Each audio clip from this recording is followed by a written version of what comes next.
तो बगैर वक्त जाया करवाए शुरू करते हैं। क्या माहौल है बिहार 2025 किसके नाम? बिहार 2025 एनडीए के नाम।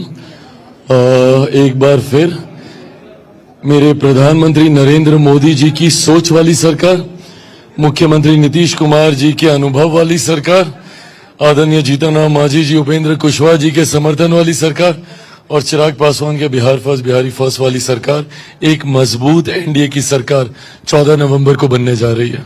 ये भाषण दे दे के गले का ये हाल हुआ। तो इतनी जोर जोर से ऐसा क्या वादा कर रहे हैं कि गला बैठ गया है? वादा नहीं कर रहा हूं, जो वादे हमने पूरे किए हैं पहले तो उनको बता रहा हूं। ये सामान्य परिस्थिति नहीं है रूबिका जी। पिछले साल सवा साल हुए केंद्र में हम लोग की सरकार बने। इस दौरान मेरे प्रधानमंत्री 12 बार बिहार आ चुके हैं चुनाव प्रचार के लिए। वो अभी 2 दिन पहले भी थे, कल फिर आ रहे हैं, 2 दिन के बाद फिर आएंगे। मेरे प्रधानमंत्री का बार बार बिहार आना और जब तक आचार संहिता नहीं लगा था लाखों करोड़ों की परियोजनाओं को बिहार और बिहारियों के लिए समर्पित करना, सिर्फ शुभारंभ नहीं करना, उद्घाटन भी करना, इसने वो विश्वास जताया है जनता के भीतर डबल इंजन की सरकार को लेकर कि कैसे विकास तीव्र गति से अपने पैर पसारता है जब एक ही सोच वाली दोनों जगह सरकार होती है संघीय ढांचे में। तो पहली बात तो ये बताना लोगों को कि हम लोगों ने क्या किया और आने वाले दिनों में जब 2047 में भारत विकसित देश बनेगा उसके लिए कितना जरूरी है मेरे बिहार के हर एक गांव का विकसित बनना, उसके लिए हम लोग का क्या रोड मैप है, बस ये बातें साझा करता हूं मन से। रोड मैप है, लेकिन रोड पर जो एनडीए की गाड़ी चला रहे हैं उसका ड्राइवर कौन होगा? महागठबंधन अब इसे लेकर बहुत आप लोगों पर हावी हो गया है। आई नो कि आप डे 1 से कह रहे हैं कि कोई वैकेंसी नहीं है, डे 1 से कह रहे हैं कि नीतीश बाबू ही होंगे सीएम, लेकिन आप लोग एक प्रेस कॉन्फ्रेंस करके जैसे महागठबंधन ने किए ऐलान क्यों नहीं कर देते? ये शब्दों को का खेल क्यों खेल रहे हैं? नेतृत्व में चुनाव लड़ेंगे, कोई वैकेंसी नहीं है, कहिए ना कि हमारा सीएम नीतीश बाबू है। तो मैं तो ये कहता ही हूँ कि हमारे सीएम मुख्यमंत्री नीतीश कुमार जी एक बार पर वो आरोप लगा रहे हैं, ना मोदी कहते हैं ना अमित शाह कहते हैं। होता क्या है ना Rubika ji, we need to be technically very correct when we say these things. अभी थोड़ी देर के बाद गृह मंत्री जी आने ही वाले, उन्होंने स्पष्ट तौर से इसको कहा था कि जितने विधायक जीत कर आएंगे वो दोबारा मुख्यमंत्री तय करेंगे। लोकतंत्र की मर्यादा यही कहती है, संविधान की परंपरा यही कहती है। अब जब हम लोग ये जवाब देते हैं तो छूटता ही आता है कि भैया राजस्थान में तो आपने बोला नहीं था, तो मध्य प्रदेश में तो आपने खुद ही कर दिया था। क्यों? क्योंकि वहां पे एक दल को ये निर्णय लेना था, यहाँ पे 5 दल इन्वॉल्व हैं, 5 दलों के विधायक, और मुझे लगता है ये सिर्फ मर्यादा का पालन किया जा रहा है। इवेंचुअली एवरीबडी नोज कि जब सारे विधायक जीत कर आएंगे एक बार फिर से मौजूदा मुख्यमंत्री जी को चुना जाएगा। अब इसमें एक और परमिटेशन कॉम्बिनेशन बनता है, वो ये कि चिराग पासवान को जो 29 सीटें मिली हैं वो तो मानकर चलिए कि बीजेपी को ही मिली है। 101 प्लस 29 हो गए 130। अब 130 में चिराग बाबू के विधायक अगर जीत कर आते हैं तो वो नीतीश बाबू को थोड़ी, वो तो हो सकता है कि बीजेपी के कैंडिडेट को या अपना कैंडिडेट आगे बढ़ा दें। फिर मैं ये मानता हूं जो समर्पण मेरा मेरे प्रधानमंत्री के प्रति है, मैंने हमेशा अपने फैसलों को उनके साथ जोड़ के देखा है। पर यहाँ पे हम लोग गठबंधन की बात कर रहे हैं और हम लोग चुनावी रण में हैं। कोई भी बात ना हल्के में कही जाएगी, कोई भी फैसला ना हल्के में लिया जाएगा। मुझे लगता है जितनी चिंता महागठबंधन को हम लोगों के नेतृत्व और मुख्यमंत्री के चेहरे को लेकर है, अगर इतनी चिंता उन्होंने ईमानदारी से अपने गठबंधन में दर्शाई होती तो ये सो कॉल्ड फ्रेंडली फाइट इन्हें नहीं करनी पड़ती। मैं नहीं मानता कि राजनीति में कोई भी दोस्ताना संघर्ष की गुंजाइश है। Either you are fighting with each other और you are friend with each other, there is nothing in between. ऐसे में इन्होंने अपने आप का चेहरा तक कैसे घोषित करवाया और होने के बाद जो एकदम से इनमें वो आ गया ना अक्खड़ बन की भाई हमने तो कर दिया, अब आप करो, कैसे करवाया? अगर किसी को इतना डरा के, किसी को इतनी आंखें दिखा के, किसी की इतनी मिन्नतें करके अगर आपको सीएम चेहरा घोषित किया तो क्या किया? एक बात तो क्लियर है ना कि सहजता से किसी ने इनको अपना मुख्यमंत्री का दावेदार नहीं माना। नेता प्रतिपक्ष तेजस्वी जी को महागठबंधन में हम लोग तो डे 1 से बोल रहे हैं ना, चलिए आप नेतृत्व ही शब्द पकड़ लीजिए, बट उसमें किसी को तो संदेह नहीं था, 5 दल एक सुर में बोलते आए। बट यहाँ पे नेतृत्व तक स्वीकार करने के लिए इनको मिन्नतें करनी पड़ी, गिड़गिड़ाना पड़ा, आंखें इनको दिखानी पड़ी, इनको रौद्र रूप अपना दिखाना पड़ा। तब जाके इनकी स्वीकार्यता हुई, वो सहज स्वीकार्यता नहीं थी। अच्छा, तो आपने क्या किया? आपने गिड़गिड़ाया, आंखें दिखाई, मन्नतें मांगी कि आपको 29 सीटें मिली? आपने क्या किया? मैंने एक सिंपल सा फॉर्मूला दिया, पढ़ा लिखा युवा हूं 21वीं सदी का, तो मेरे लॉजिक्स में मैं लॉजिकल बातें क्लियरली अक्रॉस द टेबल में रखता हूं। अगर वो सामने वाले को जचती है वेल एंड गुड, नहीं तो फिर आगे बात करेंगे। तो क्या तो कहा? मेरा एक सिंपल सा लॉजिक था, चुनाव में विद इन द अलायंस नहीं लड़ रहा हूं। गठबंधन के भीतर आप कितनी सीटें पा रहे हैं, ये आपकी सीटें जीतने की काबिलियत को नहीं दर्शाता। इवेंचुअली चुनाव हम लोग को महागठबंधन से लड़ना है। हाँ। आज मैंने 29 सीटें पाली, किसी ने 101 पाली, किसी ने 6 पाली, ये काबिलियत नहीं है हम लोग की। अब हम लोग को जाके महागठबंधन से हम लोग को चुनाव जीतना है। कितने हमारे विधायक जीत कर विधानसभा में पहुंचते हैं, वो हम लोग की ताकत को दर्शाएगा। उसके लिए right from the day one I was very clear कि मैं खुद ही नहीं चाहता था कि मेरे प्रधानमंत्री की पार्टी कभी भी 100 सीटों से कम पे चुनाव लड़े। क्यों? क्योंकि सामने एक दल है जो कि उस वक्त 100-125 की बात हो रही थी, अब तो आई थिंक 143 और whatever odd seats they contesting on. 100 से नीचे मेरे प्रधानमंत्री की पार्टी ना लड़े। अगर वो 100 लड़ेंगे, स्वाभाविक है जनता दल यूनाइटेड उतना या एक आगे पीछे, उस वक्त ये चर्चा चल रही थी, वो लड़ते। तो जब 100, 101, 102 इधर क्लियर हो ही गया था, so we were left with 40-42 odd seats. उसमें मैंने एक सिंपल सा लॉजिक दिया था कि भाई आप एक लोकसभा के ऊपर आप विधानसभा बांध दीजिए, 5 बांधनी है, 6 बांधनी है, 7 बांधनी है, वॉट एवर, उस हिसाब से हम तीनों में इसका डिवीजन हो जाए। 6 का आंकड़ा बैठा, उसमें फिर भी मुझे 1 सीट का नुकसान हुआ। 6 पंजे 30 होता है, मेरे पास 29 आई, बट उसको मैंने खुशी खुशी स्वीकार इसलिए किया क्योंकि आज से ठीक 20 साल पहले मेरे नेता, मेरे पिता आदरणीय रामविलास पासवान जी को 29 विधायक उन्होंने जीत कर दिए थे। एक बार फिर 20 साल के बाद मेरे पास मौका है 29 के 29 विधायक जीतने का। फॉर्मूला बता दिया है, लेकिन अब ये बता दीजिए 29 में से कितने विधायक? मैं तो मान के चलूंगा कि मैं 29 के 29 में जीत रहा हूं। Why would I under estimate my self? मैं तो उतनी मेहनत, उतनी तैयारी हर एक सीट पे मैं कर ही रहा हूं। इवेंचुअली सब जनता के हाथ में होता है, बट मैं मानता हूं कि मैं 29 के 29 मैं जीतूंगा। हमारे गठबंधन का स्ट्राइक रेट इस बार ऑल टाइम हाई पे जाएगा, बहुत बढ़िया रहेगा। मतलब 2010 से ऊपर? 2010 से डेफिनेटली। अच्छा, 29 अगर आप ले आएंगे तो फिर बड़ा दल हो जाएंगे, तो फिर आप उप मुख्यमंत्री वाला पद मांगेंगे अपनी पार्टी के लिए? आप बता दीजिए, अपने लिए मांगेंगे या अपनी पार्टी के लिए मांगेंगे? आप अपनी गलतियों से तो सीखते ही सीखते हैं, बट दूसरों की गलतियों से सीखना ज्यादा जरूरी होता है। मैंने कई दलों को हाशिए पे जाते हुए देखा है, इस जिद को सामने रख के कि भाई पहले मुझे घोषित करो, मुझे घोषित करो। मैं कतई इन विषयों में अपने आप को नहीं उलझाना चाहता।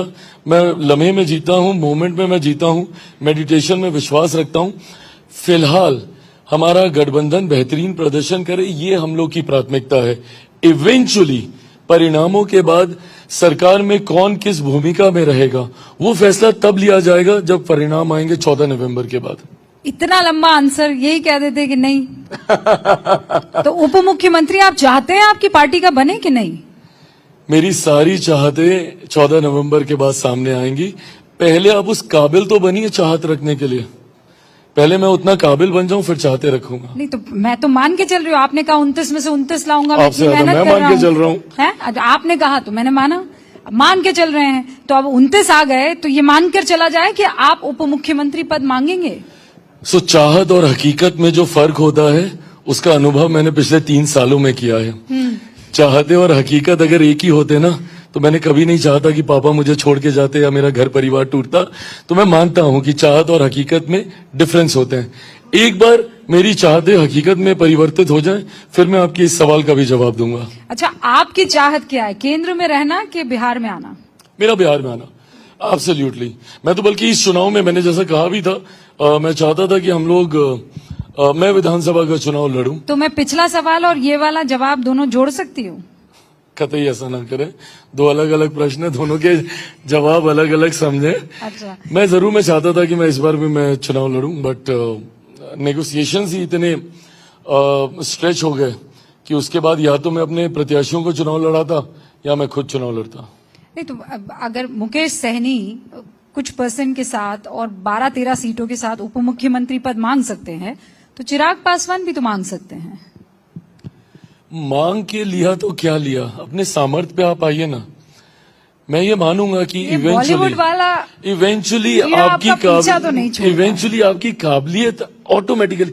अब सामर्थ्य, भाई मुझे बताइए, ये कोई सामान्य परिस्थिति है गठबंधन की राजनीति? और क्योंकि मैं राजनीति का विद्यार्थी हूं, बीइंग स्टूडेंट ऑफ पॉलिटिक्स, मैं स्टडी करता हूं राजनीति को।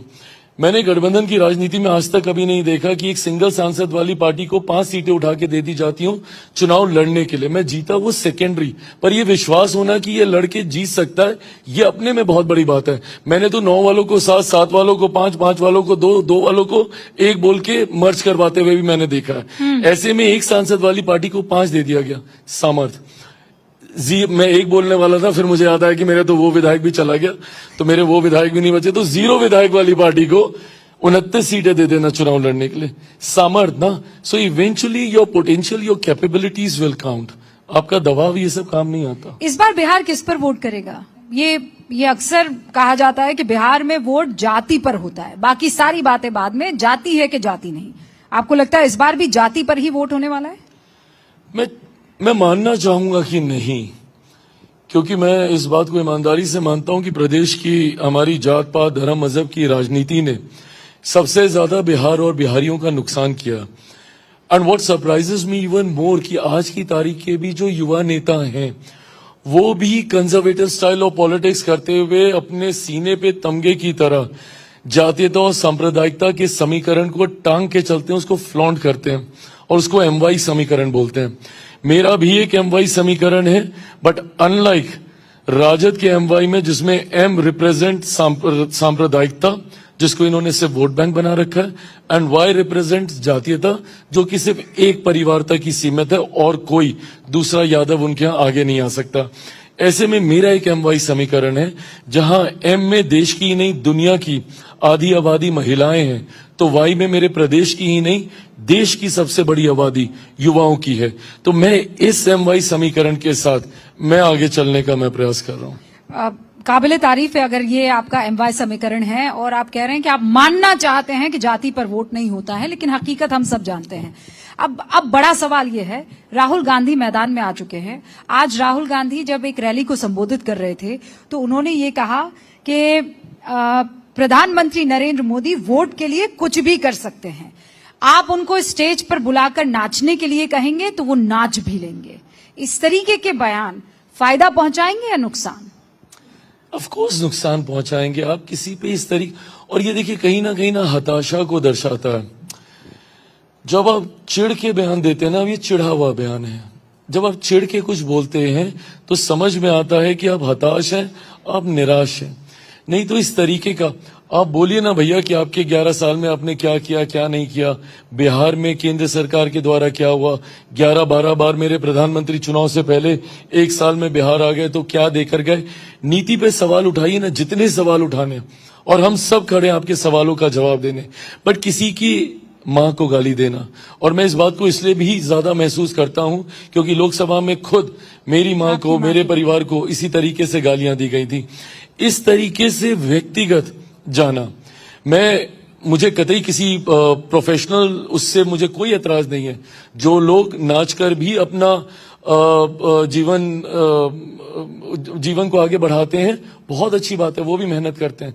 पर देश के प्रधानमंत्री के बारे में आप इस तरीके की आप सोच रखते हैं, जो व्यक्ति दिन रात ईमानदारी से बिना सोए बिना थके काम कर रहा है, 24 घंटे कई बार जरूरत पड़ती है, वो जगह रहते हैं, काम करते हैं, विदेश से आते हैं, सीधा कार्यक्रम में जाते हैं, उसके बावजूद आप अगर उन पे इस तरीके से व्यक्तिगत टिप्पणी करते हैं, मुझे लगता है जनता सब देख रही है। और जनता ने कई बार, जितनी बार इनके ऊपर व्यक्तिगत प्रहार किए गए हैं, चौकीदार चोर है, क्या मिला? बैकफायर हुआ ना। इस तरीके के बयान मुझे नहीं समझ में आता कांग्रेस के नेता क्यों नहीं समझते, उनको खुद को नुकसान पहुंचाते हैं। नहीं तो आपके एनडीए के गठबंधन के और उप मुख्यमंत्री हैं, उन्होंने भी तो इस तरीके का बयान दिया। खेसरी जी के लिए कहा ना कि वो नचनिया हैं। देखिए, जैसा मैंने कहा कि अगर कोई नाच के भी अगर अपना जीवन चला रहा है, मैं कतई उस चीज को नाच गा के, मैं तो खुद कला के क्षेत्र से मैं आया हूं, मैं कला के हर क्षेत्र का मैं सम्मान करता हूं। बट अगर आप इसको एक डेरोगेटरी वे में, अगर आप किसी को नीचा दिखाने की सोच के साथ अगर आप इसका इस्तेमाल करेंगे तो मैं कतई उसका समर्थन नहीं करूंगा, भले वो मेरे ही गठबंधन के नेता क्यों ना हो। राहुल गांधी के आने से आप लोग बड़े खुश हैं? No, I am happy, at least उनको याद तो आई वापस, क्योंकि मुझे लगता है 1.5-2 महीने हो गए जब वो एसआईआर को लेकर यहाँ पे भ्रम फैलाकर गए थे, और उस वक्त ऐसा लग रहा था कि शायद बिहार से ज्यादा उनके लिए और कुछ महत्वपूर्ण ही नहीं और होना भी नहीं चाहिए था, बिकॉज इमीडिएट जो बड़ा चुनाव आ रहा था वो हमारे राज्य का ही है, एंड देन फिर एक सीरीज ऑफ इलेक्शन अगले साल है, बंगाल, असम, तमिलनाडु, ये सब जगह को लेकर। तो ऐसे में मैं मान के चल रहा था कि शायद उनके लिए बिहार इंपॉर्टेंट होगा, बट वो आए 10-12 दिन यहाँ पे, उन्होंने शोर हल्ला किया and then he just vanished completely. और आज 1.5-2 महीने के बाद उनको वापस याद आई है। अब आएंगे, ऐसी बातें करेंगे, सेल्फ गोल पे सेल्फ गोल वो करेंगे, खुद का ही नुकसान करेंगे। सोचिए, देश की सबसे पुरानी पार्टी का नेता, क्या ये नैतिकता या गंभीरता की जरूरत नहीं थी कि जब नेगोशिएशंस डिरेल हो रहे थे उस वक्त वो खुद उसको हाथ में लेते, लीड लेते, कमांड लेते और उनको सुलझाते, फ्रेंडली फाइट की नौबत नहीं आने देते। हम लोगों ने सब कुछ कर करा के, ऐसा नहीं कि हमारे बीच में डिफरेंसेस नहीं हुए, इश्यूज नहीं हुए, बातें नहीं हुई, सब होने के बावजूद भी समय रहते हम लोगों ने सारे विषयों को सुलझा लिया। तो क्या ये मैच्योरिटी इनको या इनके दल को नहीं दिखानी चाहिए थी? आज आए हैं फिर सिर्फ वोट मांगने, तो जनता कैसे आप पे विश्वास करेगी? नहीं, तो वो कह रहे हैं कि शुरुआत में काम हमने कर लिया, फर्स्ट गियर हमने लगा दिया, उसके बाद तेजस्वी बाबू लगा रहे हैं कौन सा गियर लगा रहे हैं? जो गियर वो लगा के गए थे उन्होंने तो गाड़ी बदल दी ना। I have never heard Tejashwi talking about SIR. मैंने कभी वो उनके मुंह से वो मुद्दा नहीं सुना जो मुद्दा राहुल जी यहाँ पे छोड़कर गए थे। रादर राहुल जी के जाते ही वो एक और यात्रा पे निकले और अपने अलग मुद्दे के साथ निकले। उन्होंने राहुल जी के मुद्दे को कैरी फॉरवर्ड तो कभी नहीं किया। तो यही तो वो विरोधाभास है जिस फ्रेंडली फाइट को ये लोग अपनी सोच में भी लड़ रहे हैं और जमीन पे भी लड़ रहे हैं। दोनों में से ज्यादा अच्छा प्रदर्शन कौन करेगा? दोनों युवा हैं, राहुल गांधी, तेजस्वी यादव, आप भी युवा हैं, दोनों में से बेहतर प्रदर्शन कौन करेगा? 10 दिन और रह गए चुनाव प्रचार को। अभी भी कई सीटें बाकी हैं जहां पे गठबंधन का सहयोगी होने के नाते मुझे जाना है, हमारे साथियों को जाना है। ऐसे में कतई मेरे पास ये फुर्सत नहीं है कि मैं बैठ के ये सोचूं कि मेरे ओपोजिशन के घटक दलों में से किसका प्रदर्शन बेहतर रहेगा। मैं ये मानता हूं कि हम लोग का प्रदर्शन बेहतरीन रहेगा, ऑल टाइम हाई के साथ इस बार हम लोग सरकार बनाएंगे। तेजस्वी यादव कह रहे हैं कि जंगल राज का जो परसेप्शन आप लोग बिल्डअप करने की कोशिश कर रहे हैं, it's going to be a big time failure, क्योंकि तेजस्वी अब नए रूप में आ गए हैं। आपने देखा पोस्टर में सिर्फ उनकी तस्वीरें, लालू यादव नहीं है, राबड़ी देवी नहीं है, इनफैक्ट राहुल गांधी भी कहीं एक छोटे से उसमें मैनिफेस्टो में दिखाई दे रहे हैं। तो वो कह रहे हैं it's all about a new leadership. Bihar अपनी संस्कृति के लिए भी जाना जाता है, बिहार भावनाओं के लिए भी जाना जाता है। हम बिहारी बहुत इमोशनल भी होते हैं। ऐसे में जब मुझे उनके बैनर, पोस्टर, होर्डिंग पे उन्हीं के राष्ट्रीय अध्यक्ष जो उनके पिता भी हैं तस्वीरें नहीं दिखती हैं, तो ये एक पुत्र होने के नाते और पार्टी का नेता होने के नाते भी ये मुझे विचलित करता है। मैं कतई एक भी ऐसा बैनर, पोस्टर, होर्डिंग नहीं इमेजिन कर सकता जहां पे मेरे नेता, मेरे पिता आदरणीय रामविलास पासवान जी की तस्वीर ना हो। ऐसा क्यों है कि उनके पोस्टर से चेहरे नजर आ रहे हैं? ये वही बेहतर बताएंगे, क्योंकि अगर वो खुद अपने पिता को सिनोनिम मानते हैं, पर्यायवाची मानते हैं जंगल राज का, यही कारण होगा ना। क्योंकि इससे पहले भी एक बार वो राजद के भी सारे होर्डिंग से, तो फिर भी महागठबंधन का होगा, बट राजद के भी सारे होर्डिंग से पिछले चुनाव में भी वो उनकी तस्वीरें हटा चुके हैं। और सोचिए, वो उनके पार्टी के राष्ट्रीय अध्यक्ष हैं। जब एक बेटा खुद ही स्वीकार कर रहा है, एक नेता खुद ही स्वीकार कर रहा है कि मेरे राष्ट्रीय अध्यक्ष का कार्यकाल जंगल राज का कार्यकाल था, तो भाई जनता तो फिर इस बात को और स्वीकार करेगी। And why are we raising this issue बार बार, जंगल राज हम लोग क्यों? क्योंकि फर्स्ट टाइम वोटर को ये जानना जरूरी है, जो 2005 के बाद जो पैदा हुआ, जो संभवतः आज टेक्नोलॉजी की वजह से रील स्क्रॉल करता होगा और दिल्ली, बंबई चमचमाते शहर देखता होगा, उनको ये जानना जरूरी है कि 90 का दशक कैसा था, किस हालात से मौजूदा मुख्यमंत्री नीतीश कुमार जी बिहार को इन 20 सालों में निकाल कर लेकर आए। वो अब दौर अब नहीं आएगा, वो टाइम और था, ये टाइम और है। कैसे नहीं आएगा प्रभु? अभी भी वो दौर चल रहा है। मेरी ही पार्टी के प्रत्याशी, अभी मैं आ रहा हूं बख्तियारपुर से, उनकी गाड़ी पर पिछले 3 दिनों से हमला किया जा रहा है। क्यों? क्योंकि वहां पे बख्तियारपुर में जो विपक्ष के, राजद के जो प्रत्याशी हैं, उम्मीदवार हैं, वो धन बल, बाहुबल हर किसी के साथ आते हैं। और यही राजद की संस्कृति रही है, लोगों को डराना, धमकाना, लूट मार। इनकी रैलीज में आप देख लीजिए जिस तरीके से हुड़दंग मचता है। तो अगर कल को गलती से भी ये लोग वापस आ गए तो एक बार फिर मेरा बिहार 20 साल 25 साल पीछे चला जाएगा। अच्छा, पीके को लेकर क्या विचार है आपका? कोई विचार नहीं है प्रभु। उनको लेके कोई विचार नहीं है। और 15-20 दिन के बाद बाकी रह गई है। परिणाम बता देंगे कि बिहार की जनता क्या सोचती है। इवेंचुअली बिहार की जनता राजनीतिक दृष्टि से बहुत बुद्धिमान है।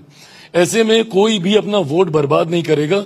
चुनाव पोलिंग होते होते तक बाइपोलर हो जाते हैं, ये मेरा खुद का भी पर अनुभव वो भी है। तो पलायन का मुद्दा उठा रहे हैं, जैसे आप बिहार फर्स्ट का मुद्दा उठाते हैं, तो लोग उन पर विश्वास क्यों नहीं करेंगे? उन पर विश्वास इसलिए नहीं करेंगे क्योंकि जब आप ये मुद्दा उठाते हैं और आप खुद गठबंधन नहीं, जिस दल से आप आते हैं, आप खुद डर के पीछे हट जाते हैं, आप चुनाव नहीं लड़ते।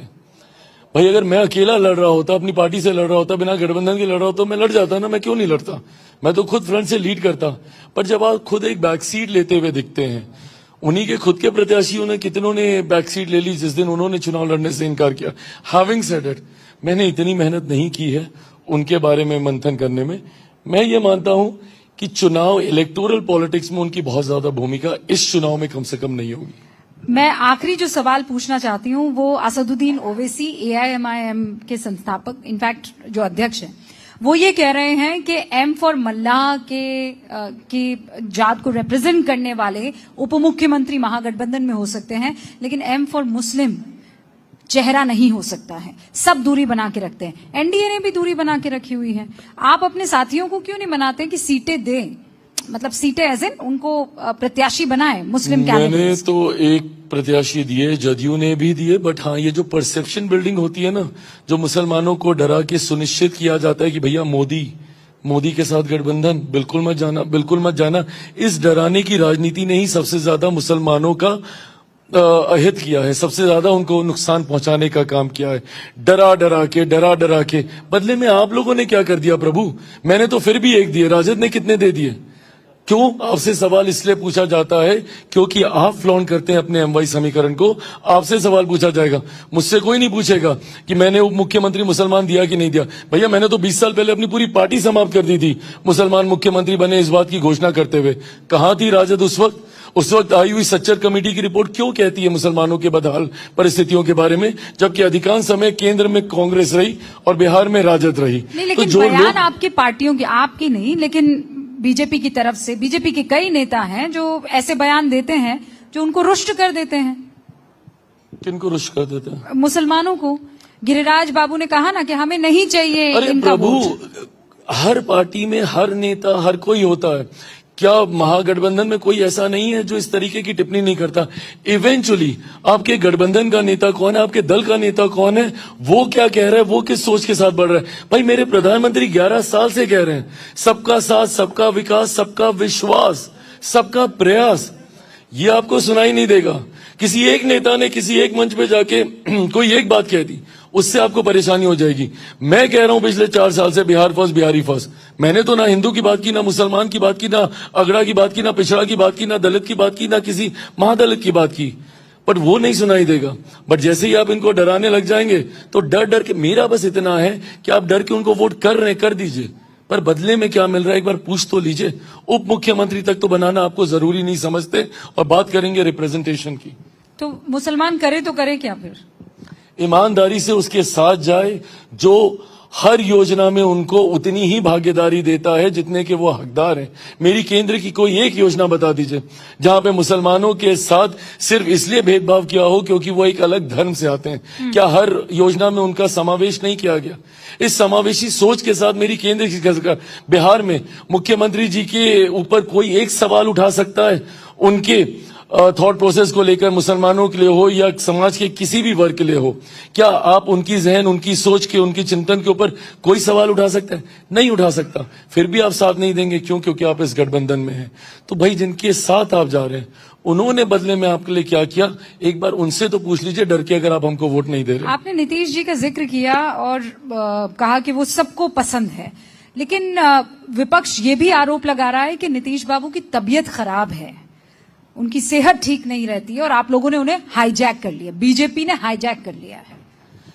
मुख्यमंत्री हैं वो प्रदेश के लगभग 2 दशक से निरंतरता में, और हर वो व्यक्ति जो मुख्यमंत्री जी को जानता है वो इतना तो जरूर जानता है कि सब हो सकता है बट कोई उनको और उनकी सोच को हाईजैक नहीं कर सकता।